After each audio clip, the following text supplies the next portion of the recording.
नमस्कार भावांनो, विधानसभेमध्ये अधिवेशन चालू असताना देवेंद्र फडणवीस यांनी नागपूरमध्ये दंगे झालेले यांच्याबद्दल सविस्तर माहिती दिलेली आहे। कडक कारवाई करू याबद्दल सविस्तर माहिती आता आपण पाहणार आहोत। ते व्हिडिओला शेवटपर्यंत पहा आणि चॅनलला सबस्क्राइब करून घ्या।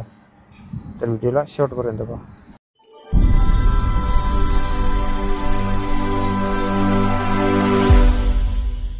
चर्चा करू, चर्चा लावू त्याच्यावर। राजू खरेजी चर्चा लावू बसा। अध्यक्ष महोदय, दिनांक 17 मार्च 2025 रोजी नागपूर शहरात घडलेल्या घटनेच्या अनुषंगाने या ठिकाणी मी सभागृहात निवेदन करतोय। काल दिनांक 17 मार्च 2025 रोजी सकाळी 11:30 वाजता नागपुरातील महाल परिसरात विश्व हिंदू परिषद व बजरंग दलाच्या कार्यकर्त्यांनी औरंगजेबाची कबर हटाव असे नारे देत आंदोलन केले। हे आंदोलन करताना त्यांनी गवताच्या पेंड्या असलेली प्रतिकात्मक कबर त्या ठिकाणी जाळली। यानंतर गणेशपेठ पोलिसांनी आंदोलकांवर अपराध क्रमांक 114/2025 नुसार भारतीय न्याय संहिता 299 37(1) व 3 सह 135 महाराष्ट्र पोलीस कायदा अन्वये गुन्हा दाखल केला। दुपारी 3:09 हा गुन्हा दाखल झाला। यानंतर सायंकाळी एक अफवा अशी पसरवली गेली की सकाळच्या आंदोलनात जी प्रतिकात्मक कबर जाळली त्याच्या कापडावर धार्मिक मजकूर होता। अत्तरोळ मधील नमाज आटोपून 200 ते 250 चा जमाव हा त्या ठिकाणी तयार झाला आणि नारे देऊ लागला। याच लोकांनी आग लावून टाकू असे हिंसक बोलणे प्रारंभ केल्याने पोलिसांनी त्या ठिकाणी बळाचा वापर केला। यापूर्वी बजरंग दलाच्या कार्यकर्त्यांविरुद्ध तक्रार द्यायची आहे अशी मागणी करण्यात आल्याने त्यांना गणेशपेठ पोलीस ठाण्यामध्ये आमंत्रित करण्यात आलं। त्यांची तक्रार ऐकून घेण्यात आली। एकीकडे पोलिसांची कारवाई सुरू असताना दुसरीकडे हंसापुरी भागामध्ये 200 ते 300 लोक हातात काठ्या घेऊन दगडफेक करू लागले। त्यांच्या तोंडावर फडके बांधले होते। या घटनेत 12 दुचाकींचे नुकसान झाले आहे। या घटनेमध्ये काही लोकांवर घातक शस्त्राने हल्ला करण्यात आलेला आहे।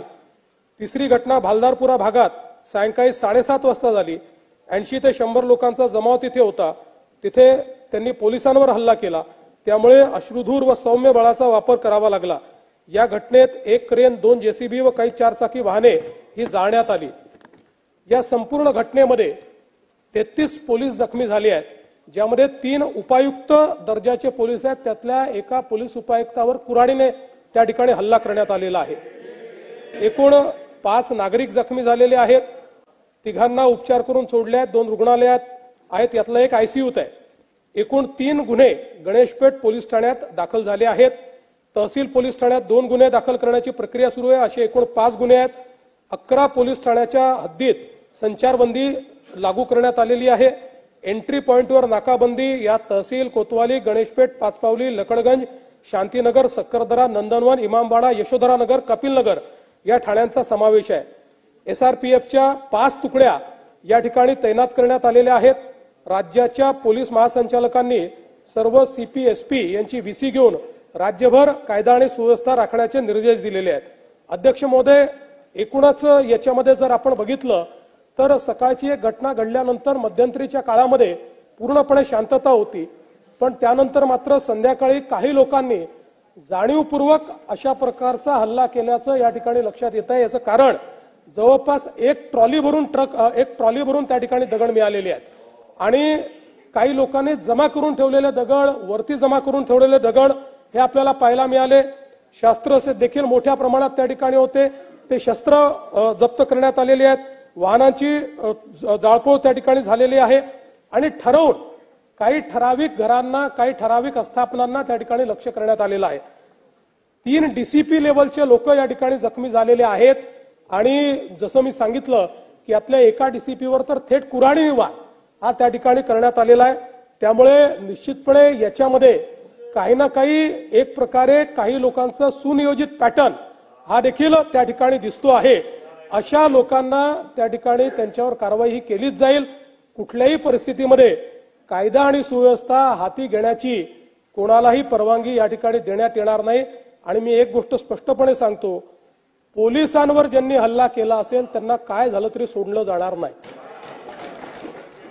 पोलिसांवरचा हल्ला सहन केला जाणार नाही. पोलीस शांतता प्रस्थापित करत होते, अशा वेळी पोलिसांवर केलेला हल्ला अतिशय चुकीचा आहे.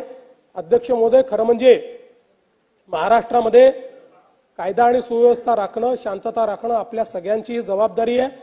मी नागपुरातली जनता असेल, महाराष्ट्रातली जनता असेल, या सर्व जनतेला ही विनंती करू इच्छितो की सर्व समाजांचे धार्मिक सण हे या कालावधीमध्ये चाललेले आहेत. अशा या सगळ्या परिस्थितीमध्ये सगळ्यांनी संयम ठेवला पाहिजे. कोणीही संयम सोडू नये. आपल्याला कायदा आणि सुव्यवस्था आणि शांतता कशी राखता येईल, एकमेकाच्या प्रति आदरभाव कसा राखता येईल, अशा प्रकारचा प्रयत्न हा सर्वांनी करावा, अशा प्रकारची या निमित्ताने मी अपील करतो. खरं म्हणजे आज महाराष्ट्रामध्ये विशेषतः, म्हणजे मी कुठल्या सिनेमाला दोष देत नाहीये, खरं म्हणजे छावा या चित्रपटाने छत्रपती संभाजी महाराजांचा खरा इतिहास आपल्या समोर आणला. पण त्यानंतर राज्यामध्ये लोकांच्या भावना देखील खूप मोठ्या प्रमाणात त्या ठिकाणी एक प्रकारे प्रज्वलित झालेल्या आहेत. औरंगजेबाबद्दलचा जो काही राग आहे तो रागही खूप मोठ्या प्रमाणात त्या ठिकाणी बाहेर येतोय. या सगळ्या गोष्टी आपल्या ठिकाणी असल्या तरी मला असं वाटतं की महाराष्ट्रात कायदा आणि सुव्यवस्था राखणं हे अत्यंत महत्वाचं आहे. त्यामुळे सर्वांनी संयम बाळगला पाहिजे.